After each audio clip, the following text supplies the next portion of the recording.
Olá, meus irmãos, uma boa tarde a todos vocês. Hoje daremos início aqui ao segundo livro do profeta Samuel. Amém? Como sempre, agradeço a vocês que estão acompanhando, que estão aqui conosco. Não desanimem, vamos prosseguir essa caminhada, vamos juntos, até o final.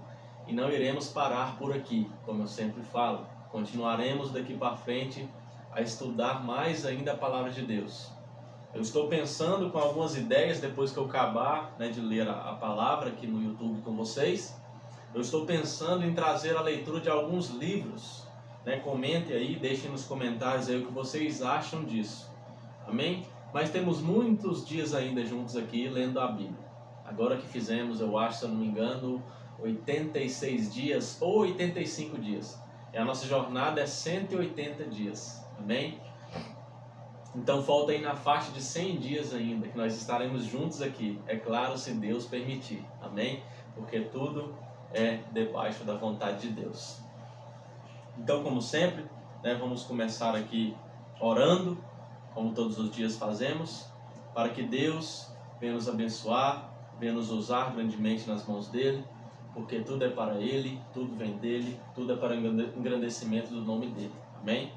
Então curva a sua cabeça, feche os seus olhos e eleve seus pensamentos ao Senhor e abra o seu coração agora. Vamos orar a Deus. Pai, te damos graças, Senhor, por mais um dia estarmos aqui, meu Deus, para a leitura dessa maravilhosa palavra do Senhor. Meu Deus, que o Teu Espírito Santo venha ter liberdade no nosso meio. Pai amado, que o Teu Espírito Santo venha falar conosco através dessa palavra. Que Ele venha nos dar entendimento, que Ele venha revelar para nós essa palavra agora em nosso coração, ó Pai. Que Ele venha nos dar entendimento profundo dessa palavra, Pai. Pois não queremos ficar no raso, Pai, de entendimento. Nós queremos acessar, meu Deus, o mais fundo, Pai, para entender essa palavra, meu Deus. Para conhecer o Senhor cada vez mais. Nós queremos navegar, Pai, no oceano do Espírito. E queremos ir o mais fundo, meu Deus, que podemos acessar. Então nos leve à profundidade do Teu Espírito, do conhecimento nesta noite, nesta tarde. Não sei a hora que essas pessoas estão vendo esse vídeo, ó Pai. Mas que elas venham ser tremendamente alcançadas pelo poder do Teu Espírito Santo, pelo mover do Teu Espírito Santo, ó Pai, em nome de Jesus. Amém. Aleluia, irmãos, vamos lá? 2 Samuel, capítulo 1. Davi recebe a notícia da morte de Saul. Depois que Saul morreu, Davi voltou da sua vitória sobre os amalequitas e ficou 2 dias na cidade de Siclag. No dia seguinte chegou um moço que vinha do acampamento de Saul. Para mostrar a sua tristeza, ele havia rasgado as suas roupas e posto terra na cabeça. O moço foi até o lugar onde Davi estava, ajoelhou-se e encostou o rosto no chão em sinal de respeito. Davi lhe perguntou: de onde você está vindo? Eu fugi do acampamento israelita, respondeu ele. Conte o que foi que aconteceu, disse Davi. O nosso exército fugiu da batalha e muitos dos nossos homens foram mortos, disse o moço. Saul e o seu filho Jonatas também morreram. Como é que você sabe que Saul e Jonatas estão mortos? Perguntou Davi. E o moço respondeu assim: acontece que eu cheguei por acaso ao monte Gilboa e vi Saul apoiado na sua lança. Os carros e os cavaleiros inimigos chegavam cada vez mais perto dele. Então ele se virou, me viu e me chamou. E eu respondi: aqui estou, Senhor. Saul perguntou quem eu era, e eu respondi que era amalequita. Aí ele disse: fui ferido gravemente e estou morrendo. Venha aqui e me mate. Então eu subi até o lugar onde ele estava e o matei, porque eu sabia que logo que caísse no chão ele morreria. Aí tirei a coroa da cabeça dele e a pulseira do seu braço e trouxe para o Senhor.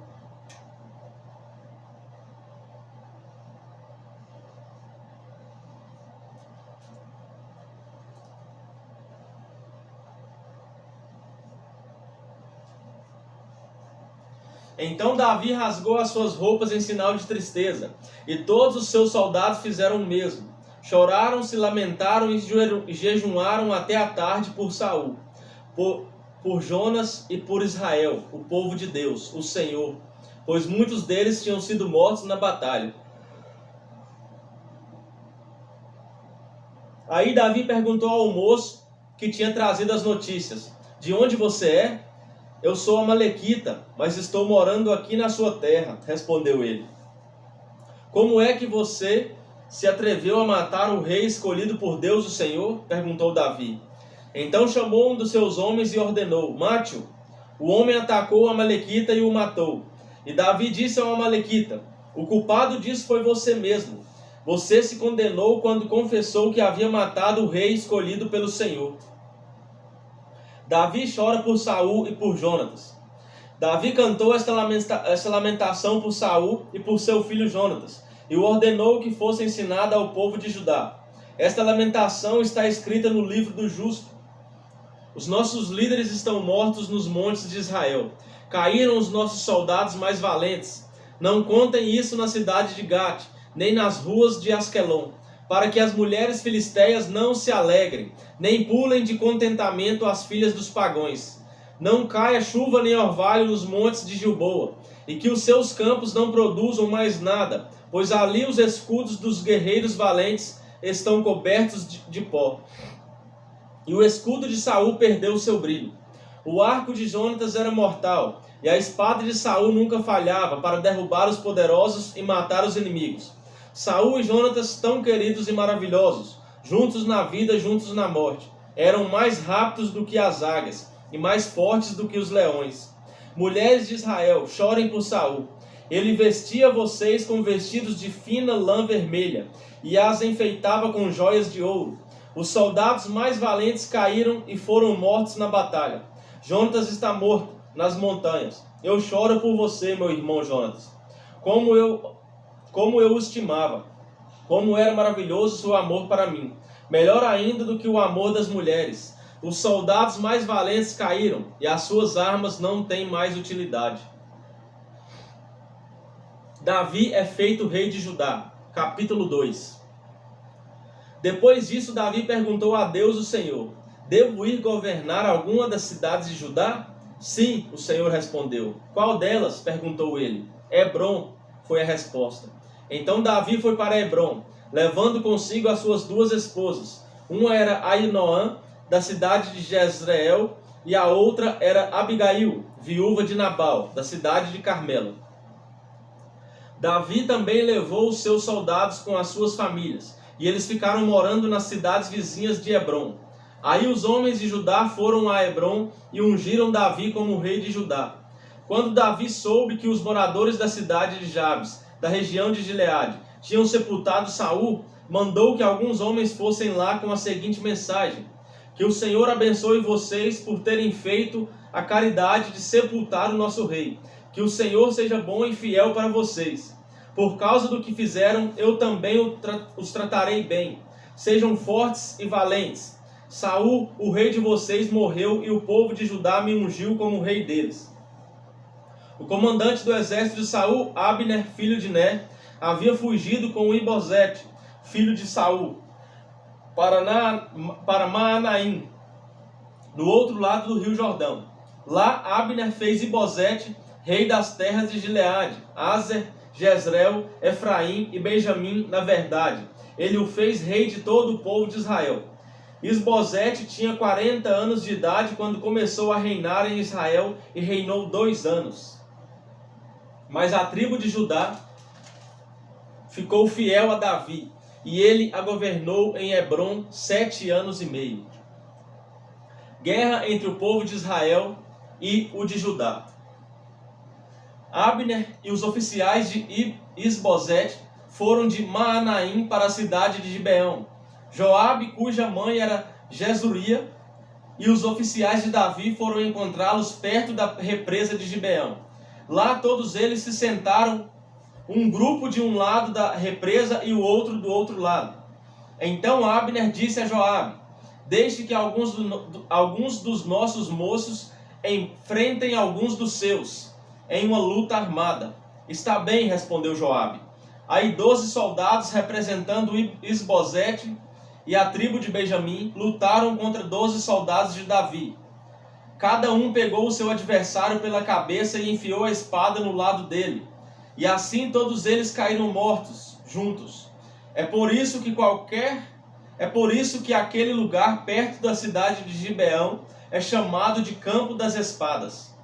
Em seguida houve ali uma violenta batalha, e Abner e os israelitas foram derrotados pelos soldados de Davi. Joabe, Abissai e Azael, os 3 filhos de Zeruia, estavam lá. Azael, que era tão ligeiro como uma gazela selvagem, começou a perseguir Abner, correndo atrás dele. Abner olhou para trás e perguntou: Azael, é você? Sim, sou eu, respondeu ele. Pare de me perseguir, disse Abner. Corra atrás de um dos soldados e pegue para você as coisas dele. Porém, Azael continuou a persegui-lo. Mais uma vez, Abner disse: Pare de me perseguir, você está me forçando a matá-lo. Como é que eu poderia, depois de olhar o seu irmão Joabe nos olhos? Porém, Azael não parou de persegui-lo. Então Abner deu um golpe para trás com a sua lança. Ela entrou na barriga de Azael e saiu pelas costas. Ele caiu morto no chão, e todos os que chegavam paravam no lugar onde ele estava caído. Mas Joabe e Abissai continuaram a perseguir Abner. E quando o sol estava se pondo, chegaram ao monte de Amar, a leste da cidade de Gia, na estrada que vai para o deserto de Gibeão. Os soldados da tribo de Benjamim se reuniram novamente em volta de Abner e ficaram no alto de um morro.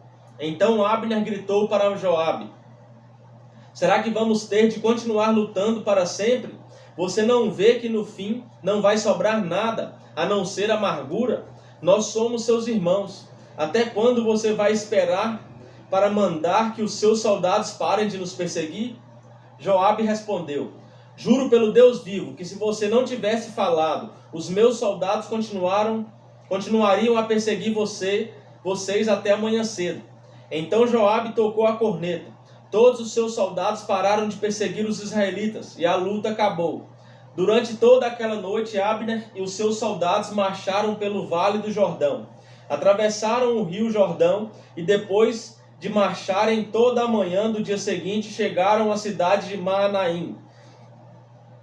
Quando Joabe parou a perseguição, reuniu todos os seus soldados e viu que estavam faltando 19, além de Azael. Porém, os soldados de Davi haviam matado 360 soldados de Abner, todos eles da tribo de Benjamim. Aí Joabe e os seus soldados pegaram o corpo de Azael e o sepultaram no túmulo da sua família em Belém. Então marcharam durante a noite inteira e, ao amanhecer, chegaram a Hebrom. Capítulo 3. Durou muito tempo a guerra entre os que apoiavam a família de Saul e os que apoiavam Davi. Davi ia ficando cada vez mais forte e a gente de Saul cada vez mais fraca. Os filhos de Davi. Os filhos de Davi que nasceram na cidade de Hebrom são estes. O primeiro foi Aminon, filho de Ainoã, da cidade de Jezreel.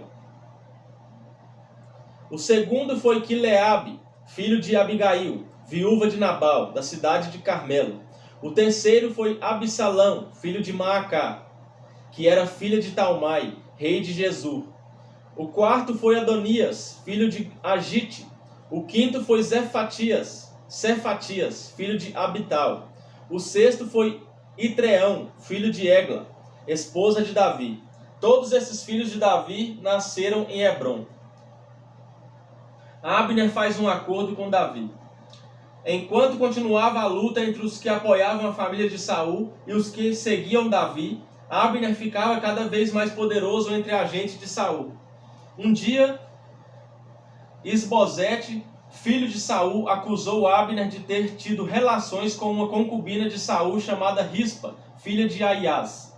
Abner ficou furioso com isso e disse: Você pensa que eu sou traidor? Pensa que passei para o lado da tribo de Judá? E continuou: Desde o começo tenho sido fiel à causa de Saul, o seu pai, aos seus irmãos e aos seus amigos, e tenho evitado que você seja derrotado por Davi. No entanto, hoje você me acusa de ser culpado no caso dessa mulher. O Senhor Deus prometeu a Davi que tiraria o reino de Saul e dos seus descendentes, e que tornaria Davi rei tanto de Israel como de Judá, para governar o país inteiro. Que Deus me mate se eu não fizer que isso aconteça. Isbosete tinha medo de Abner, por isso não disse nada. Naquela época Davi estava na cidade de Hebrom, e Abner lhe mandou mensageiros com o seguinte recado: quem vai governar essa terra, faça um acordo comigo, e eu o ajudarei a levar todo o povo de Israel para o seu lado. Davi respondeu: muito bem, eu farei um acordo com você, porém com uma condição. Quando vier falar comigo, você vai me trazer Mical, filha de Saul. Então Davi mandou alguns mensageiros dizerem a Isbosete: entregue-me a minha esposa Mical. Eu paguei 100 prepúcios de filisteus para ter o direito de casar com ela. Então Isbosete mandou tirá-la do seu marido Paltiel, filho de Laís. Paltiel seguiu-a chorando pelo caminho, até chegarem à cidade de Baurim. Aí Abner lhe ordenou: volte para casa. E ele voltou. Então Abner foi falar com os líderes de Israel. Ele disse: há muito tempo que vocês queriam que Davi fosse rei de Israel. Esta é a hora de agir. Lembrem que o Senhor disse: eu usarei o meu servo Davi para salvar Israel, o meu povo, tanto dos filisteus como de todos os outros inimigos. Abner falou também com o povo da tribo de Benjamim e depois foi a Hebrom para contar a Davi o que o povo de Benjamim e o povo de Israel tinham resolvido. Abner, com 20 homens, foi a Hebrom para se encontrar com Davi, e este lhe ofereceu uma festa. Abner disse a Davi: eu irei agora e conquistarei todo o povo de Israel para o Senhor, e eles o aceitarão como rei. Aí o Senhor terá o que desejava e governará o país inteiro. Então Davi deixou Abner ir embora em paz. Abner é assassinado. Pouco tempo depois, Joabe e os outros oficiais de Davi voltaram de um ataque rápido, trazendo muitas coisas que haviam tomado dos inimigos. Mas Abner não estava mais em Hebrom com Davi, porque este já o havia deixado ir embora em paz. Quando Joabe chegou com os seus soldados, contaram-lhe que Abner havia ido falar com o rei Davi e que este o havia deixado ir embora em paz. Então Joabe foi falar com o rei. Ele disse: o que foi que o Senhor fez? Abner veio aqui e o Senhor deixou que ele fosse embora sem mais nem menos? Ele veio para enganá-lo, para ficar conhecendo todos os lugares aonde o Senhor vai e tudo o que faz. E o Senhor sabe disso. Logo que saiu de perto de Davi, Joabe mandou mensageiros atrás de Abner. Eles o alcançaram no poço de Sira e o trouxeram de volta, mas Davi não ficou sabendo disso.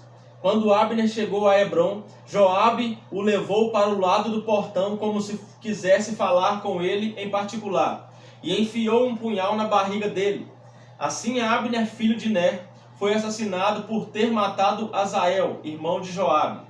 Quando soube disso, Davi disse: o Senhor Deus sabe que eu e os meus seguidores não temos nenhuma culpa no assassinato de Abner.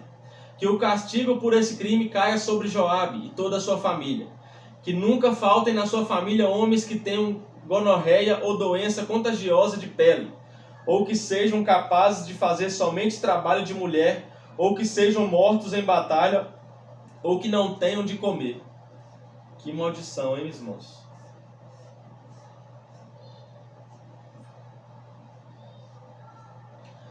Assim Joabe e o seu irmão Abissai assassinaram Abner porque ele havia matado Asael, o irmão deles, na batalha de Gibeão. Então Davi mandou que Joabe e os seus soldados chorassem por Abner, e que em sinal de tristeza rasgassem as suas roupas e vestissem roupas de luto.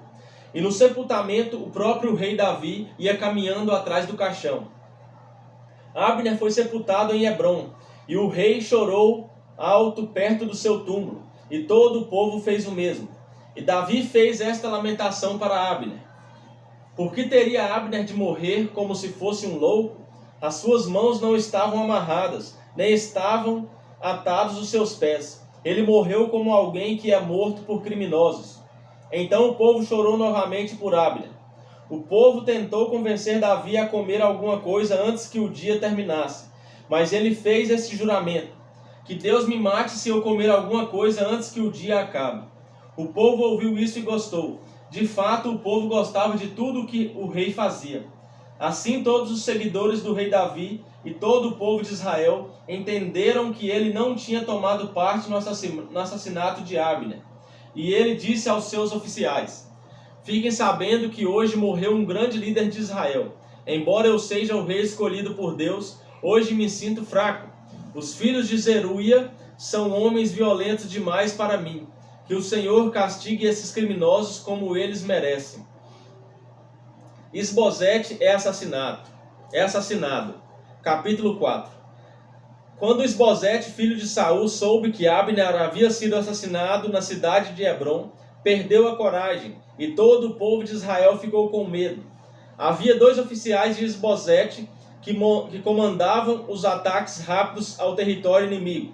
Eles se chamavam Baaná e Recabe, e eram filhos de Rimom, da cidade de Beerote, da tribo de Benjamim.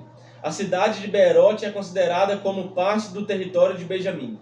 Os antigos moradores de Beerote haviam fugido para a cidade de Gitaim, e eles vivem ali com os estrangeiros até hoje. Quando Saul e Jonatas foram mortos em Jezreel, Mefibosete, filho de Jonatas, tinha 5 anos de idade. Ao chegar a notícia da morte de Saul e de Jonatas, a mulher que cuidava de Mefibosete o pegou e fugiu. Mas estavam com tanta pressa que o deixou cair e ele ficou manco. Recabe e Baaná foram para a casa de Isbosete e chegaram lá quando ele estava tirando a sua soneca depois do almoço. A mulher que estava na porta peneirando trigo havia ficado com sono e estava dormindo. Por isso Baaná e Recabe entraram em silêncio, foram ao quarto onde Isbosete dormia um sono pesado e o mataram. Então cortaram a cabeça dele e a levaram consigo. Eles caminharam a noite toda pelo vale do rio Jordão. Quando chegaram a Hebrom, mostraram a cabeça de Isbosete ao rei Davi e disseram: aqui está a cabeça de Isbosete, filho do seu único inimigo Saul, que queria matá-lo. Hoje o Senhor Deus vingou o rei, meu senhor, de Saul e dos seus descendentes. Davi respondeu: eu agarrei e mandei matar o mensageiro que foi ao meu encontro na cidade de Ziclag. Pois ele, pensando que estava me dando uma boa notícia, me contou a respeito da morte de Saul. Agora juro pelo Senhor, o Deus vivo, que me salvou de todos os perigos, que eu castigarei muito mais os homens traiçoeiros que mataram um inocente que estava dormindo na sua própria casa. Agora vou me vingar de vocês por terem matado Isbosete, e vou varrer vocês da face da terra. Então Davi deu ordem, e os seus soldados mataram Recabe e Baaná. Depois cortaram as mãos e os pés deles e penduraram perto da represa de Hebrom. E pegaram a cabeça de Isbosete e sepultaram no túmulo de Abner, em Hebrom.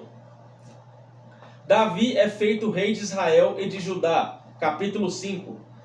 Então todas as tribos de Israel foram se encontrar com Davi em Hebrom e disseram: nós pertencemos ao mesmo povo que você, ó rei.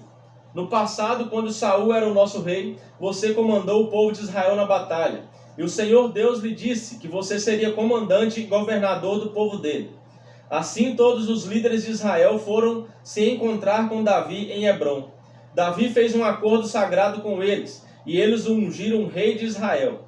Ele tinha 30 anos de idade quando se tornou rei e reinou 40 anos. 30 anos de idade em Davi tinha, né, irmãos? E reinou 40 anos. No caso, ele reinou até 70 anos de idade. Governou Judá em Esbrom 7 anos e meio. E governou Israel e Judá em Jerusalém 33 anos. O rei Davi e os seus soldados foram atacar Jerusalém. Os jebuseus, que eram os moradores da cidade, pensaram que ele não seria capaz de conquistá-la e por isso disseram: você nunca entrará aqui para fazer você ficar do lado de fora, bastam os cegos e os aleijados. Mas Davi tomou a fortaleza de Sião e ela passou a ser chamada de cidade de Davi. A coisa aconteceu assim. Naquele dia Davi disse aos seus soldados: se alguém quiser matar os jebuseus, aqueles pobres cegos e aleijados, que eu tanto odeio, então que suba pelo túnel da água e os ataque. É por isso que se diz, os cegos e os aleijados não podem entrar na casa de Deus. Davi ficou morando na fortaleza e a chamou de cidade de Davi. Em volta ele construiu defesas que iam desde o aterro que ficava no lado leste da cidade até o palácio. E Davi ia ficando cada vez mais forte, porque o Senhor, o Deus Todo-Poderoso, estava com ele. O rei Hirão, da cidade de Tiro, enviou embaixadores a Davi. Ele mandou toras de cedro e também carpinteiros e pedreiros, e eles construíram um palácio para Davi.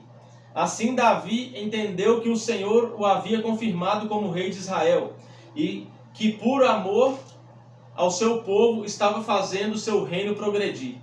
Depois que saiu da cidade de Hebrom, Davi arranjou mais concubinas e esposas em Jerusalém, e com elas teve mais filhos e filhas. Os filhos de Davi que nasceram em Jerusalém foram Samua, Sobabe, Natã, Salomão, Ibar, Elisua, Nefeg, Jafia, Elisama, Eliada e Elifelete.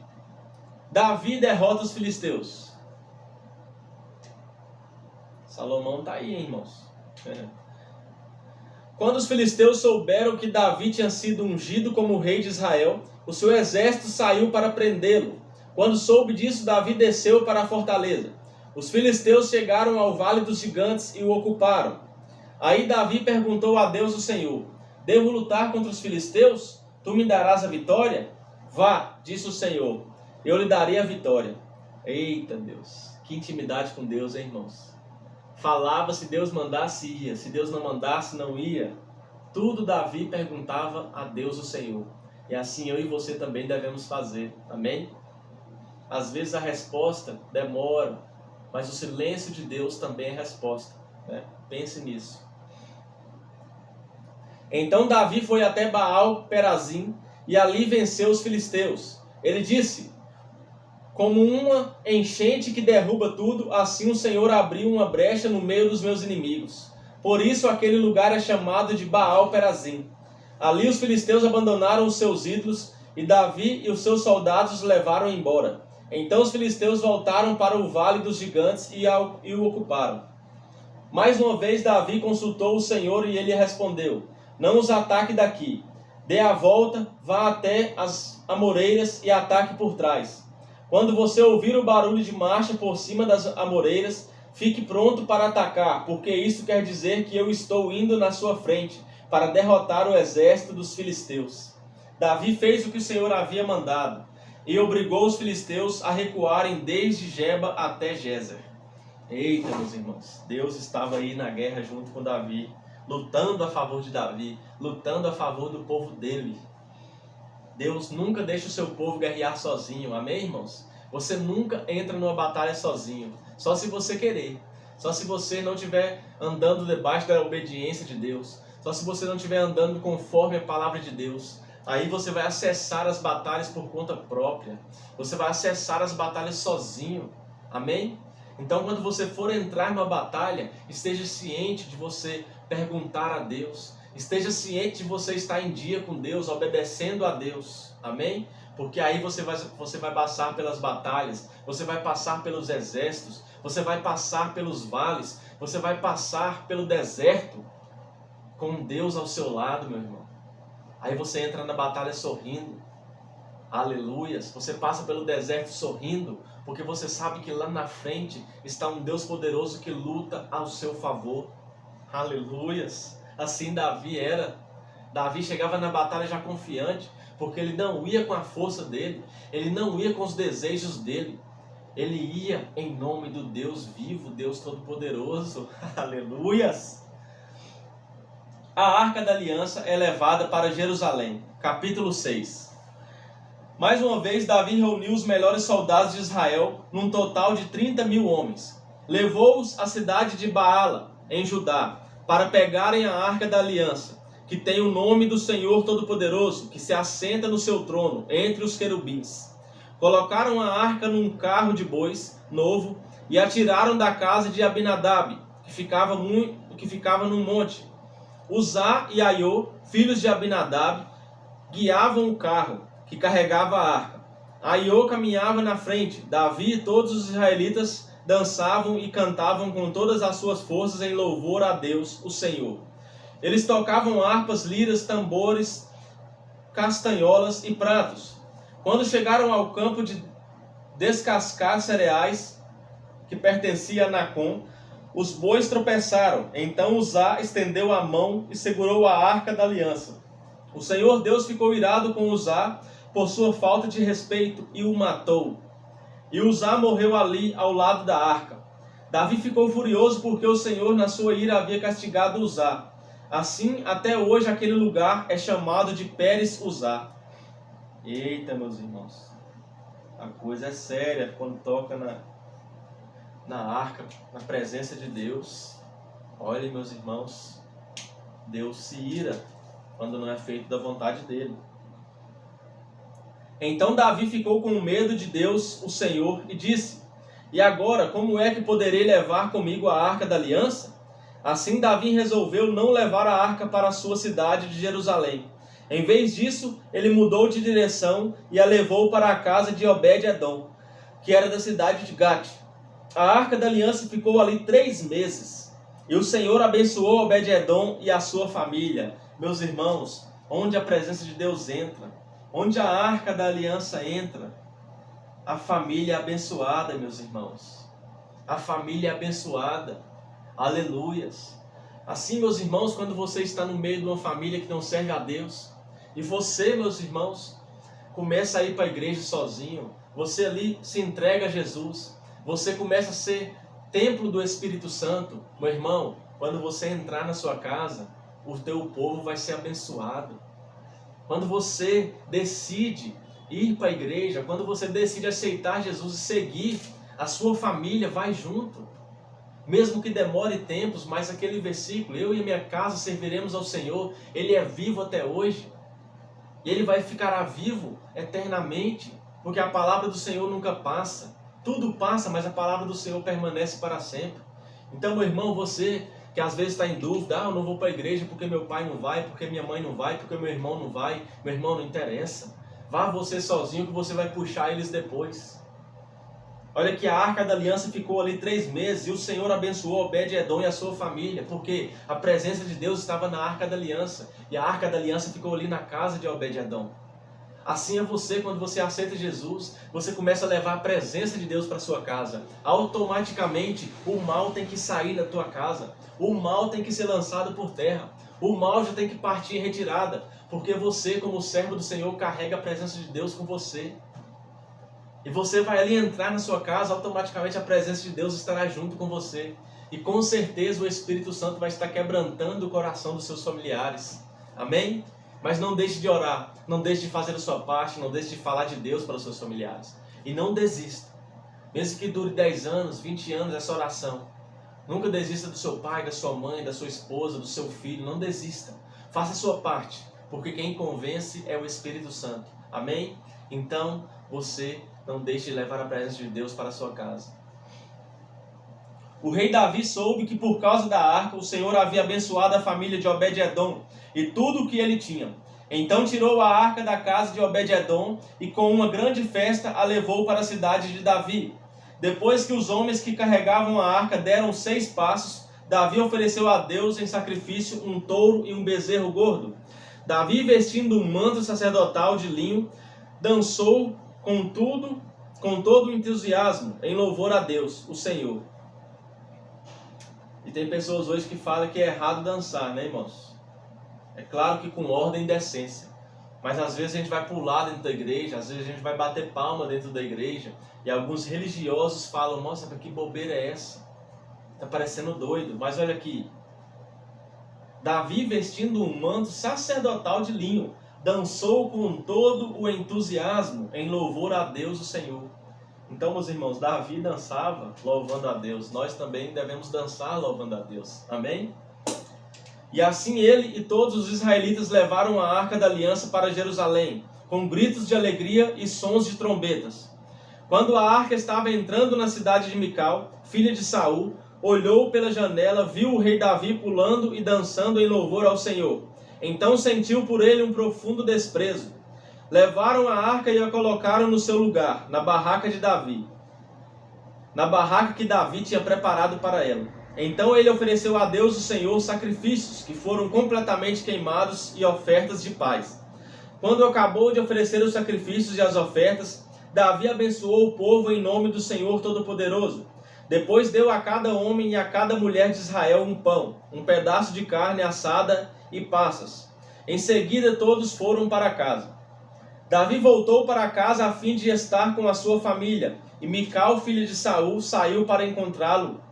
Ela disse: "Que bela figura fez hoje o rei de Israel. Parecia um sem vergonha, mostrando o corpo para as empregadas dos seus funcionários." Davi respondeu: "Eu estava dançando em louvor ao Senhor, que preferiu me escolher em vez de escolher o seu pai e os seus descendentes dele, e me fez o líder de Israel, o seu povo. Pois eu continuarei a dançar em louvor ao Senhor, e me humilharei ainda mais diante dele." Tá vendo, irmãos? Davi aqui fala: eu vou continuar dançando e vou continuar me humilhando perante ele. Seu pai não foi um bom rei. Seu pai desobedeceu a Deus. Estou aqui, Deus me escolheu para ser o rei. Ainda pagou, como se diz o linguajar popular, um sapo para ela ainda, né? Você pode pensar que eu não sou nada, mas aquelas moças de quem você falou vão me dar muito valor. E Mical, filha de Saul, nunca teve filhos. A mensagem de Natã para Davi, capítulo 7. O rei Davi conseguiu controlar completamente o seu reino, e o Senhor Deus o livrou de todos os seus inimigos. Um dia Davi disse ao profeta Natã: "Veja só, aqui estou eu, morando numa casa revestida de madeira de cedro, enquanto a arca da aliança está guardada numa barraca." Natã respondeu: "Faça tudo o que quiser, porque o Senhor Deus está com você."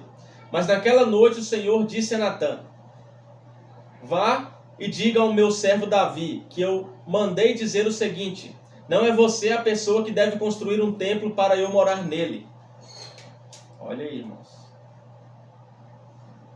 "Desde que tirei do Egito o povo de Israel e até hoje eu não tenho morado em nenhum templo. Tenho viajado morando numa barraca.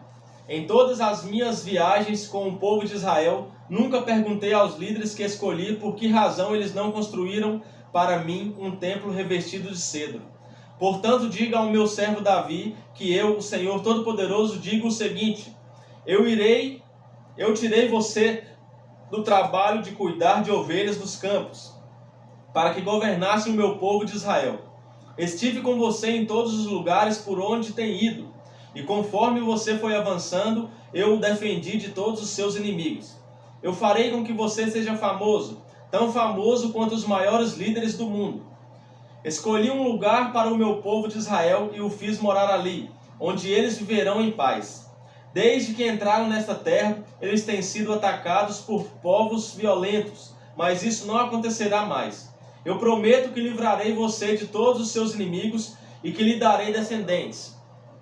E quando você morrer e for sepultado ao lado dos seus antepassados, eu colocarei um dos seus filhos como rei e tornarei forte o reino dele. Será ele quem construirá um templo para mim, e eu farei com que os seus descendentes governem para sempre. Eu serei o pai dele, e ele será meu filho. Quando ele errar, eu o castigarei como um pai castiga o seu filho. Porém, não retirarei dele o meu amor, como fiz com Saul, para que você pudesse ser rei. Você sempre terá descendentes, e eu farei com que o seu reino dure para sempre." Agora eu vou explicar isso aqui, irmãos.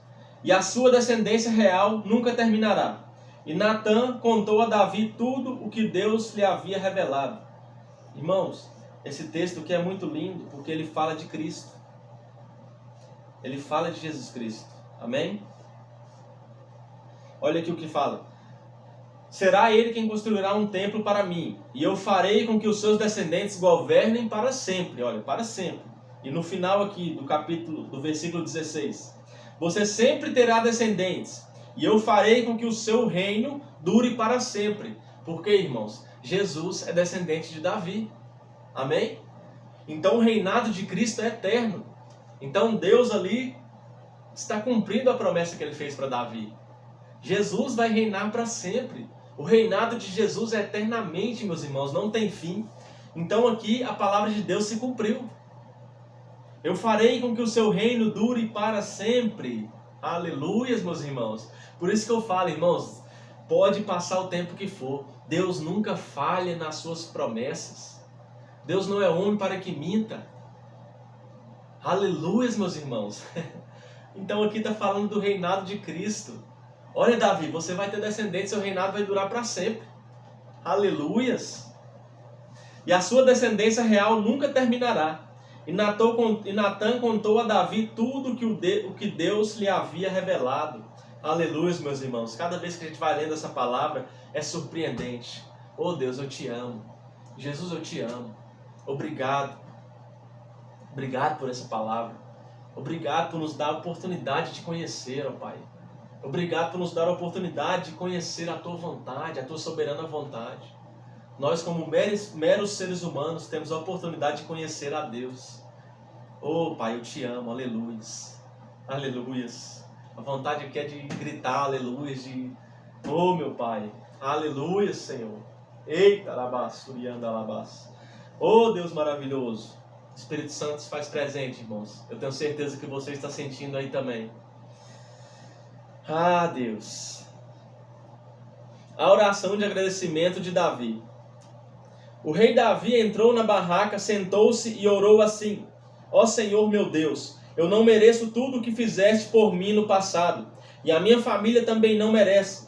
E como se as bênçãos do passado ainda fossem poucas, agora estás fazendo promessas a respeito dos meus descendentes no futuro. E deixaste um homem ver isso, ó Senhor meu Deus. O que mais posso te dizer? Tu me conheces, pois sou teu servo. Era o teu desejo e propósito fazer isso, e tu me deixaste saber de todas essas grandes coisas. Como és grande, ó Senhor nosso Deus! Não há ninguém igual a ti. Como temos ouvido dizer, somente tu és Deus. Não existe outro. Não há nenhuma outra nação na terra como o teu povo de Israel, que libertaste para ser o teu próprio povo. Tu te tornaste famoso e fizeste grandes e maravilhosas coisas por eles. Tu liberaste o teu povo do Egito e expulsaste as outras nações e os seus deuses conforme o teu povo ia avançando. Ó Senhor, tu fizeste com que o teu povo de Israel fosse teu para sempre e te tornaste o seu Deus. E agora, ó Senhor nosso Deus, confirma a promessa que fizeste a meu respeito e a respeito da minha família, e cumpre o que disseste que ia acontecer. A tua fama será grande, e para sempre as pessoas dirão: ó Senhor Todo-Poderoso, é o Deus de Israel, e tu farás com que sempre haja reis entre os meus descendentes. Senhor Todo-Poderoso, Deus de Israel, eu tenho coragem para te fazer esta oração, porque revelaste a mim, teu servo, que farás com que os meus descendentes sejam reis. E mais, tu, ó Senhor, me fizeste esta maravilhosa promessa, e as tuas promessas sempre se cumprem, porque tu és Deus. Aleluias! E as tuas promessas sempre se cumprem, porque tu és Deus. Eu te peço agora que abençoes os meus descendentes para que eles continuem a ter sempre a tua proteção. Tu, ó Senhor meu Deus, prometeste isso, que a tua bênção esteja com os meus descendentes para sempre. Aleluia, meus irmãos. Essa foi a leitura de hoje. Glória a Deus, papai. Aleluia, meus irmãos. A presença de Deus aqui é maravilhosa. Aleluia. Oh, glória a Deus. É linda a história de Davi, né? É muito lindo. Não tem um fim muito bonito, né? Ele tem um fim de colheitas do pecado que ele cometeu. Nós vamos ver aqui ao decorrer do livro. Mas, meus irmãos, a intimidade que Davi tinha com Deus era maravilhosa. E Deus quer ser assim, meus irmãos, comigo e com você. Então basta nós andarmos debaixo da vontade de Deus, andarmos longe do pecado, porque o pecado, ele nos afasta de Deus. E o inimigo, ele faz de tudo para que nós venhamos a pecar. Porque quando pecamos, sentimos vergonha de Deus. E o que a gente faz quando a gente peca? Automaticamente a gente quer afastar do Senhor. Automaticamente a gente sente vergonha de orar a Deus. Automaticamente a gente sente vergonha de fazer a obra de Deus. Mas, meus irmãos, não. Se humilhe diante do Senhor. Você pecou, se humilhe, peça perdão. Porque o inimigo, Satanás, ele pode te acusar, mas ele não tem poder para isso. Não aceite o inimigo te acusar de um pecado que você se arrependeu. Porque a palavra diz que os pecados arrependidos são jogados num mar de esquecimento. Nem Deus não lembra mais desses pecados. Porque quando há arrependimento verdadeiro, há perdão de Deus. E quando Deus perdoa, meus irmãos, Deus não volta atrás. Deus perdoou, acabou, Ele não lembra mais desses pecados. Então quando o inimigo, Satanás, vem te acusar, você não aceita. Você fala que não, Satanás. Deus já me perdoou. Eu estou aqui na presença de Deus. Eu me ajoelho perante a Deus. Eu coloco a cara no pó perante a Deus. Eu me humilho perante a Deus. Aleluia, meus irmãos. Então essa é a palavra de hoje. Olhe, que seja mais fundo o lamaçal do pecado que você está.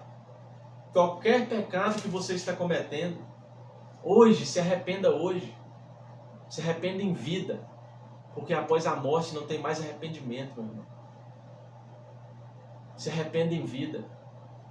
Deus morreu pelos pecadores, mas Deus vai voltar. Jesus morreu pelos pecadores, mas Jesus vai voltar para os arrependidos. Os arrependidos de coração puro. Então, meu irmão, não importa o pecado que você cometeu. Às vezes você está na sua casa pensando, meu Deus, eu não vou na igreja. Eu não tenho coragem de congregar a igreja. Eu fiz tantas coisas erradas, eu não sou digno. Meus irmãos, nenhum de nós somos dignos. Nós não somos salvos por nós somos salvos por Jesus. Amém? É Ele quem pagou por nós. Ele pagou o preço, nós não pagamos. Nós só temos que andar conforme a palavra de Deus. O que diz a palavra em Romanos 8:1? Lá diz assim, nenhuma condenação há para os que estão em Cristo Jesus, que não andam segundo a carne, mas andam segundo o Espírito. Então Romanos 8:1 diz isso. Nenhuma condenação há para os que estão em Cristo Jesus, que não andam segundo a carne. O que é andar segundo a carne? Prostituição, concupiscos da carne, fazendo a vontade da carne, fofocando, falando mal das pessoas, tendo raiva das pessoas, não perdoando as pessoas.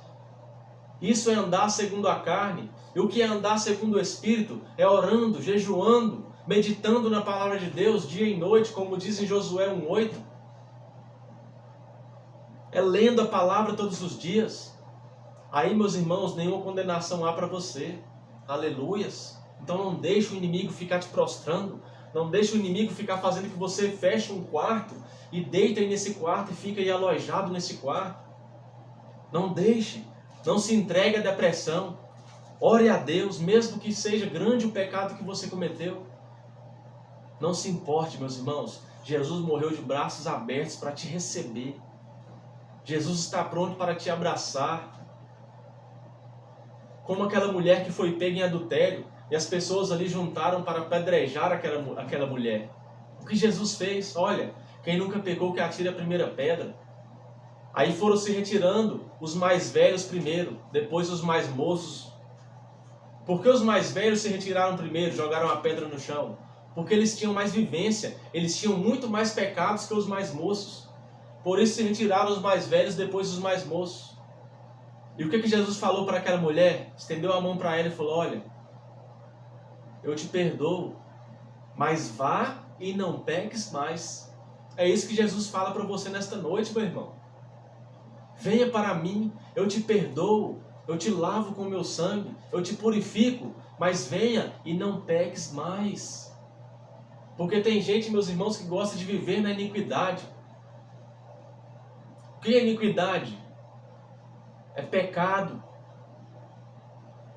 não abandonado. É pecado reconhecido, mas não abandonado. Você sabe que é pecado e você continua, e se vira uma iniquidade na sua vida. E isso te leva para o inferno, meu irmão. Então é tempo de arrependimento. É tempo de arrependimento verdadeiro. É tempo de se humilhar. É tempo de se afastar do pecado. É tempo de renunciar às coisas desse mundo. Temos que renunciar, temos que negar a nós mesmos. Como diz a palavra em Lucas 9:23. Jesus disse, se quiser vir após mim, negue-se a si mesmo. Tome diariamente a sua cruz e siga-me. Nós temos que negar a nós mesmos e tomar a nossa cruz. O que é a cruz, meus irmãos? É aquilo que a gente carrega. Não é só paz aqui nessa terra, não. É luta atrás de luta. A vitória é nossa, meus irmãos, não é aqui na terra. Isso é um erro dos cristãos que servem a Deus. É pensar que teremos a vitória aqui nessa terra. Não, meus irmãos. Nossa vitória é a salvação. Nossa vitória é no céu. Por isso que muitos desistem. Muitos vão para a igreja pensando que o mar vai acalmar, pensando que não vai haver mais tempestade, pensando que vai ficar tudo calmo, não vai ter doença mais na minha família. Meus filhos vão virar um super-homem, super-heróis, não vão ter mais doença. Meu irmão, nós continuamos seres humanos, nós continuamos com a nossa carne. Nós somos carne, espírito e alma. Então, meus irmãos, a vitória nossa é no céu. A vitória nossa é a salvação. O que temos que fazer é lutar para ganhar almas.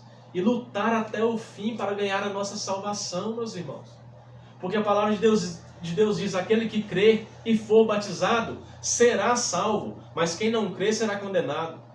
Então olha o que Jesus está passando aqui, aquele que crê e for batizado será salvo. Esse será, meus irmãos, é no futuro. Esse será é uma condição. Será se você continuar a seguir a Cristo. Será se você continuar a negar o mundo. Será se você continuar uma vida santa com Deus. Não é você descer as águas e pensar que a sua salvação está ganha, não. Muitos não conseguem explicar errado, as pessoas entendem errado. Meus irmãos, a salvação é pela graça. Nós somos salvos pela graça. Não há preço que pagamos essa salvação. Não tem como a gente pagar.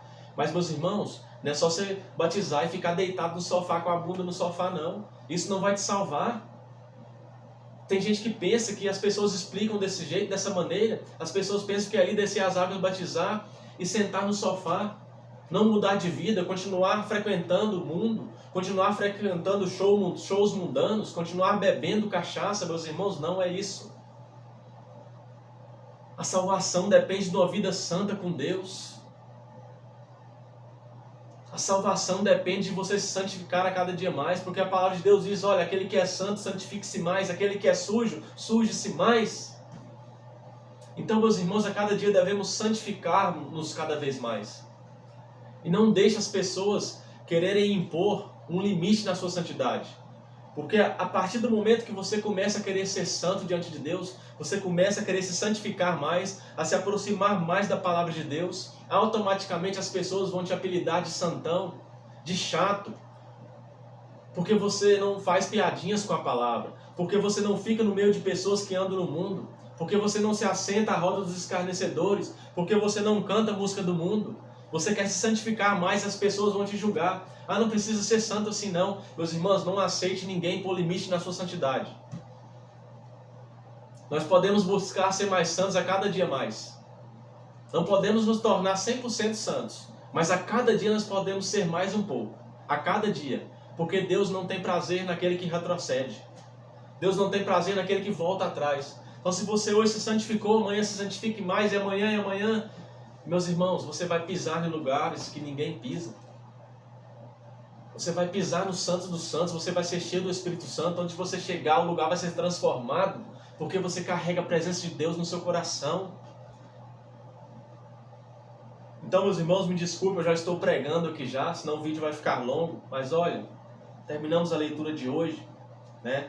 Amanhã continuaremos novamente. Que Deus abençoe cada um de vocês e fiquem com Deus. Abra o coração para que o Espírito Santo faça morada no coração de vocês. Amém? Então, meus irmãos, até amanhã, se assim Deus nos permitir. Um forte abraço. E olha, estou orando por todos vocês. Amém? Deixe seu amém se você ouviu até o final. Deixe aí nos comentários. Eu quero ser cheio do Espírito Santo. Escreva-se no comentário, só para mim ver se você viu até o final. Amém? Eu quero ser cheio do Espírito Santo. Digite aí. Um forte abraço e até amanhã.